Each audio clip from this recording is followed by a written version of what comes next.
Welcome to freedom world. ഇന്ന് നിങ്ങളോട് ഞാൻ പറയാൻ പോകുന്നത് മേഘങ്ങളുടെ വാസസ്ഥലം എന്നറിയപ്പെടുന്ന മേഘാലയയെ പറ്റിയാണ്. അപ്പോൾ നമുക്ക് വീഡിയോയിലേക്ക് പോകാം. മേഘാലയ അല്ലെങ്കിൽ മേഘങ്ങളുടെ വാസസ്ഥലം വടക്കു കിഴക്കൻ സംസ്ഥാനമാണ്. 1972 ജനുവരി 21 അസം സംസ്ഥാനത്തു നിന്ന് 2 ജില്ലകൾ വിഭജിച്ച് മേഘാലയ രൂപീകരിച്ചു.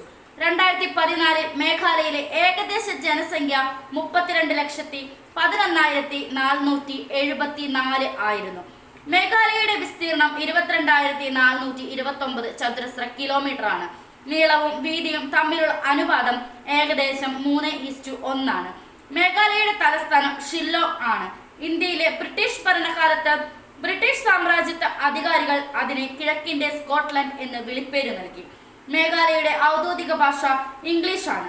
പല ഇന്ത്യൻ സംസ്ഥാനങ്ങളിൽ നിന്നും വ്യത്യസ്തമായി മേഘാലയ ചരിത്രപരമായി സ്ത്രീകളിലൂടെ വംശപാരമ്പര്യവും അനന്തരാവകാശവും കണ്ടെത്തുന്ന ഒരു മാതൃവംശ സമ്പ്രദായമാണ് പിന്തുടരുന്നത്. ഇളയ മകൾക്ക് എല്ലാ സമ്പത്തും അവകാശമായി ലഭിക്കുന്നു. അവൾ മാതാപിതാക്കളെയും പരിപാലിക്കുന്നു. തെക്കൻ ഖാസി കുന്നുകളിലെ ഏറ്റവും ആർദ്രമായ പ്രദേശങ്ങൾ പ്രതിവർഷം ശരാശരി 470 ഇഞ്ച് മഴ രേഖപ്പെടുത്തുന്ന ഈ സംസ്ഥാനം ഇന്ത്യയിലെ ഏറ്റവും ഈർപ്പമുള്ള പ്രദേശമാണ്. സംസ്ഥാനത്തിന്റെ 70% വനമേഖലയാണ്. മേഘാലയ ഉപ ഉഷ്ണമേഖല വനങ്ങളുടെ പരിസ്ഥിതി പ്രദേശം സംസ്ഥാനത്തെ വലയം ചെയ്യുന്നു. വടക്കും തെക്കും താഴ്ന്ന പ്രദേശങ്ങളിലെ ഉഷ്ണമേഖലാ വനങ്ങളിൽ നിന്ന് അതിന്റെ പർവ്വത വനങ്ങൾ വ്യത്യസ്തമാണ്.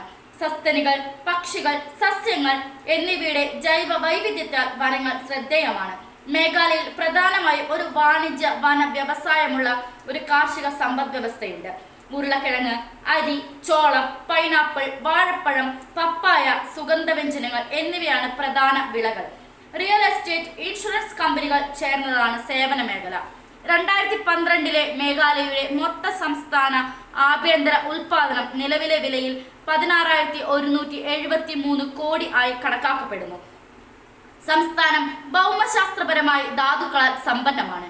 പക്ഷേ അതിന് കാര്യമായ വ്യവസായങ്ങളൊന്നുമില്ല. സംസ്ഥാനത്തിന് ഏകദേശം 1170 കിലോമീറ്റർ ദേശീയ പാതകളുണ്ട്.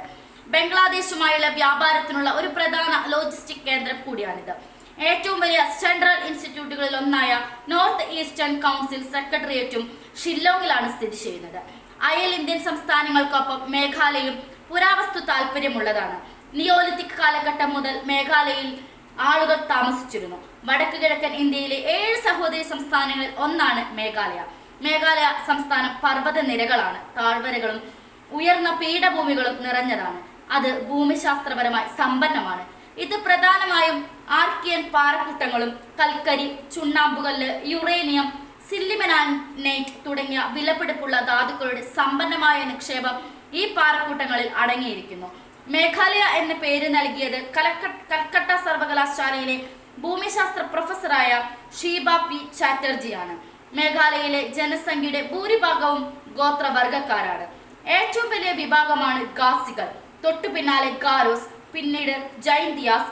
ബ്രിട്ടീഷുകാർ മലഗോത്രവർഗക്കാർ എന്നറിയപ്പെട്ടിരുന്നവരിൽ നിന്ന് ഉൾപ്പെട്ടവരായിരുന്നു ഇവർ. ക്രിസ്ത്യൻ ഭൂരിപക്ഷമുള്ള ഇന്ത്യയിലെ 3 സംസ്ഥാനങ്ങളിൽ ഒന്നാണ് മേഘാലയ. ജനസംഖ്യയുടെ ഏകദേശം 75% ക്രിസ്തുമതം ആചരിക്കുന്നു. മേഘാലയയിൽ നിലവിൽ 12 ജില്ലകളുണ്ട്. മേഘാലയ നിയമസഭയിൽ നിലവിൽ 60 അംഗങ്ങളാണ് ഉള്ളത്. ലോകസഭയിൽ 2 പ്രതിനിധികളുണ്ട്. സംസ്ഥാനം രൂപീകരിച്ചതു മുതൽ മേഘാലയയിൽ ഗുവാഹത്തി ഹൈക്കോടതിയുടെ അധികാര പരിധിയുമുണ്ട്. ഈ വീഡിയോ നിങ്ങൾക്ക് ഇഷ്ടമായെങ്കിൽ ലൈക്ക് ചെയ്യുക. അതുപോലെ നിങ്ങളുടെ അഭിപ്രായങ്ങളും നിർദ്ദേശങ്ങളും കമന്റ് ബോക്സിൽ ടൈപ്പ് ചെയ്യുക. Thanks for watching.